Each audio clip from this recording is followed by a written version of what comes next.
जय श्री राम दोस्तों इस वीडियो में आज आप ये जानेंगे कि गायब या अदृश्य कैसे होते हैं। किस किस तरह से आप गायब हो सकते हैं, तो जानते हैं। हम जानते हैं कि किसी भी वस्तु के देखने के लिए प्रकाश का होना जरूरी है। इसी कारण सूर्य को आंखों और प्रकाश को देवता भी माना जाता है। जब प्रकाश की किरणें किसी वस्तु पर पड़ती हैं तो वे परावर्तित होकर हमारी आँख से टकराती हैं।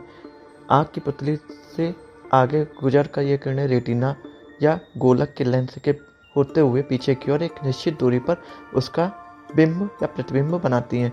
इस बिंब के साथ जो स्नायु जुड़े रहते हैं वे इसकी सूचना मस्तिष्क को देते हैं, जिससे उस वस्तु की आकृति हमें दिखाई देती है।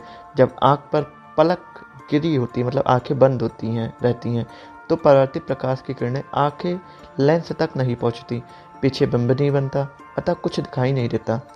किसी वस्तु पर प्रकाश की किरण पड़े किंतु परावर्तित ना हो, मतलब कि वापस ना हो, परावर्तित ना हो, तो किरण किसी की आंख तक नहीं पहुंचेगी और वह वस्तु किसी को नहीं दिखेगी। अथवा अगर किसी वस्तु में यह क्षमता हो कि वह प्रकाश को सोख लेगा अर्थात अवशोषित कर लेगा, तब प्रकाश की किरणें परावर्तित अर्थात टकराकर वापस लौटेंगी और वापस नहीं दिखेंगी, वस्तु नहीं दिखेगी। एक और स्थिति है, अगर किसी वस्तु के आर पार प्रकाश किरण हो जाए तो भी वह वस्तु से परावर्तन नहीं होगा और वस्तु नहीं दिखेगी। तो ये तो विज्ञान है कि कैसे आपको वस्तु दिखती है और कैसे वस्तु नहीं दिखती। अब हम लोग जानते हैं कि गायब होने की रहस्य क्या है। तो योगिक साधना के जानकार के लिए यह परावर्तन क्रिया सुनिश्चित प्रणाली के तहत होती है और उसकी इच्छा अनुसार होती है। योगी एक ऐसी सिद्धि प्राप्त कर लेता है कि वह उपस्थित होते हुए भी किसी को दिखाई नहीं देता। योग की भाषा में इस क्षमता को अंतर्धान या गायब होना कहा जाता है। योगी अपनी सिद्धि के बल पर अपने शरीर का रंग ऐसा बना लेता है जिससे कि प्रकाश की किरणें परावर्तित ही नहीं होती या उससे आर पार हो जाती, जिससे दूसरे लोगों की आंखों में उसका बिंब बनता ही नहीं। अर्थात योगी के शरीर में साधना बल से ऐसी क्षमता आ जाती है कि वह प्रकाश की किरणों को अवशोषित कर लेता है, जिसके प्रकाश का परावर्तन ही नहीं होता और किसी की आंख तक वापस होकर प्रकाश किरणें नहीं पहुंचती। इसी कारण उस योगी को कोई देख नहीं पाता और हम कहते हैं वो अंतर्ध्यान या गायब हो गया। इसके अतिरिक्त योग और तंत्र शास्त्रों में गायब होने की एक अन्य विधि का भी उल्लेख मिलता है।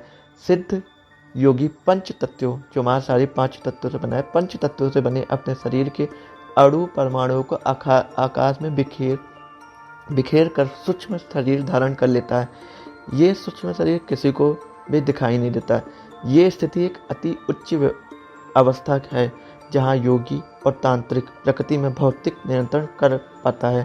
वह पंच तत्वों को तोड़कर बिखेर कर और पुनः संयोजित कर सकता है।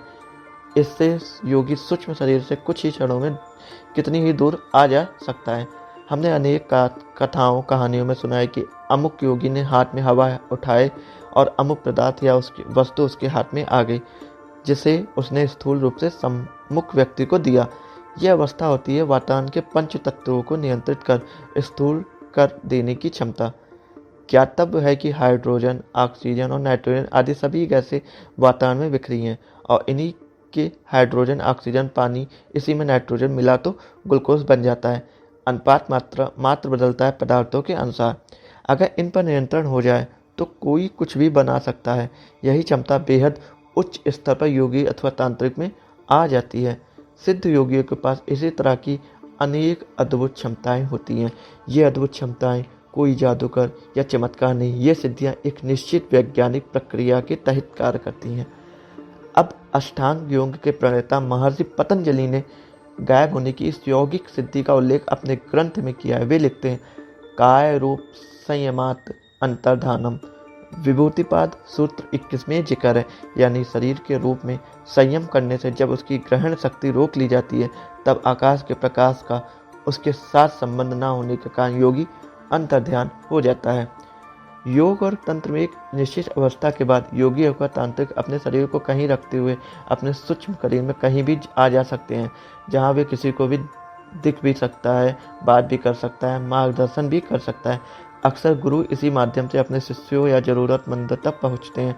जब योग से अथवा तंत्र से कुंडली जागरण होता है और कुंडली 5वें चक्र अर्थात अनाहत चक्र तक पहुंच जाती है तो व्यक्ति में धीरे धीरे ये क्षमता आने लगती है कि वह अपने सूक्ष्म शरीर को बाहर निकाल सके, विचरण कर सके। इसकी एक निश्चित प्रक्रिया होती है और स्थूल शरीर को सुरक्षित रखते हुए सूक्ष्म को बाहर निकाला जाता है। सूक्ष्म मीन्स आत्मा। एक सूक्ष्म अदृश्य तंतु से सूक्ष्म शरीर स्थूल रूप शरीर से जुड़ा रहता है। सतत अभ्यास से साधक या गुरु इस सूक्ष्म शरीर में भ्रमण करता है और लोक परलोक के साथ अन्य गुरुओं, महान आत्माओं, अन्य योनियों से संपर्क कर सकता है। सूक्ष्म शरीर केवल विद्युतीय शरीर होता है जिसके आर पार प्रकाश किरणें आ जा सकती हैं। इसके कारण प्रकाश परावर्तन नहीं होता और कोई उसे देख नहीं सकता। किसी को दिखाने के लिए योगी अथवा तांत्रिक जब चाहता है तभी कोई उसे देख सकता है, अन्यथा वह अदृश्य रहकर सब कुछ देख सुन सकता है। इस सूक्ष्म शरीर की गति बहुत तीव्र हो सकती है जिससे योगी अथवा तांत्रिक मिनटों में कहीं पहुंच सकता है। अक्सर योगी और सिद्ध इसी शरीर में विचरण करते हैं। किसी उच्च महाविद्या साधक के पास कुछ इसी तरह की मिलती जुलती शक्ति आती है।